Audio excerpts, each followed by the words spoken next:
ఒక సముద్రం అడుగున పురాతన హిందూ దేవాలయం మునిగి ఉంది. ఆ దేవాలయం సముద్రం అడుగున ఎన్ని వేల సంవత్సరాల నుండి మునిగి ఉందో ఎవరూ కరెక్ట్ గా చెప్పలేకపోతున్నారట. ఈ దేవాలయం చరిత్రలేంటి? ఇది ఏ విధంగా బయటపడింది? ఇది ఏ ప్రదేశంలో ఉంది? మన భారతదేశానికి మూడు వైపులా సముద్రం, ఒకవైపు భూభాగం ఉంది. దీనిని ద్వీపకల్పం అంటారు. కానీ కొన్ని వేల సంవత్సరాల క్రితం మన భారతదేశం భరతఖండమట. భారతదేశం పైన ఉన్న దేశాలు కూడా ఒకప్పుడు భారతదేశంలోనే కలిసుండేవట. రామాయణం, మహాభారతంలో రాసిన ప్రదేశాలు కూడా భారతదేశంలో అంతర్భాగంగా ఉండేవి. కొన్ని వేల సంవత్సరాల తర్వాత మహమ్మదీయులు భారతదేశంపై దండెత్తడం వల్ల భారతదేశం చిన్న చిన్న దేశాలుగా విడిపోయింది. మీరు ప్రపంచంలో ఈ రోజుల్లో కూడా ఏ ప్రాంతంలోకి వెళ్లినా అక్కడ హిందూయిజంతో కూడిన సనాతన ధర్మాలు కనబడుతూనే ఉంటాయి. హిందూయిజానికి సుమారుగా 12,000 పురాతన చరిత్ర ఉంది. మనకి ఎంతో పవిత్రమైన రామాయణంలో ఉన్న రామసేతు గురించి కూడా మనకి తెలిసి ఉంటుంది.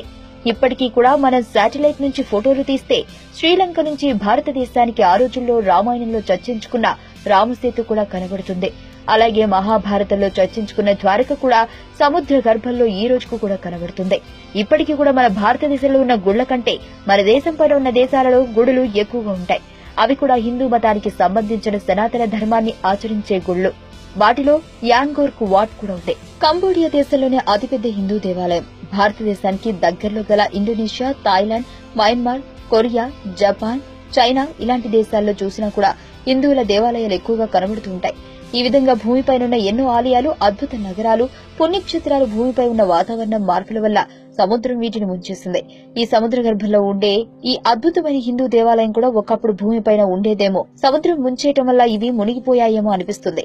ఈ దేవాలయం ఇండోనేషియాలోని బాలి అనే టౌన్ దగ్గర విలేజ్ లో ఉన్న సముద్రంలోని అంతర్భాగంలోని ఈ ఆలయం ఉంది. సముద్రం అడుగులో ఉన్న ఈ దేవాలయాన్ని టెంపుల్ గార్డెన్ తమంతురా అని పిలుస్తున్నారు.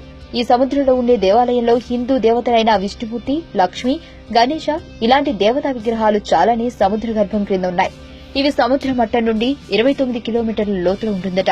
ఈ గుడి యొక్క ముఖ భాగమే 4 మీటర్ల ఎత్తు వరకు ఉంటుందట.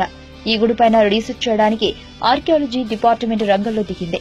కొన్ని వేల సంవత్సరాలుగా పురాతనమైన ఈ గుడి సముద్రం లోపల కట్టారా, లేకపోతే భూమిపైన కట్టిన తర్వాత సముద్రం ముంచేసిందా అనే విషయం తెలియడం లేదట. అక్కడ ఉన్న ఒక వ్యక్తి స్కూబా డ్రైవింగ్ చేస్తున్నప్పుడు మొదటిసారిగా ఈ గుడిని చూశాడట. 2000 సంవత్సరంలో ఓ ప్రాజెక్టు కింద అతను పై దేశాల నుంచి ఫండ్స్ ను సేకరించి దీన్ని మళ్లీ పునర్నిర్మించాలని ఎంతో ట్రై చేశారట. ఆ రోజుల్లో ఈ సముద్ర గర్భంలో ఉన్న గుడి గురించి ప్రపంచానికి అంతగా తెలియదు. కాకపోతే 2005లో అతను ప్రమాదవశాత్తు నీటిలో మునిగి చనిపోయాడట. ఆ తర్వాత 2005లో ఒక కమ్యూనిటీ ప్రాజెక్ట్ కింద దీనిని డెవలప్ చేశారట. అప్పటి నుండి చాలా మంది టూరిస్టులు ఇండోనేషియాకి కేవలం ఈ గుడిని చూడ్డానికే ఎక్కువగా తరలి వస్తున్నారట.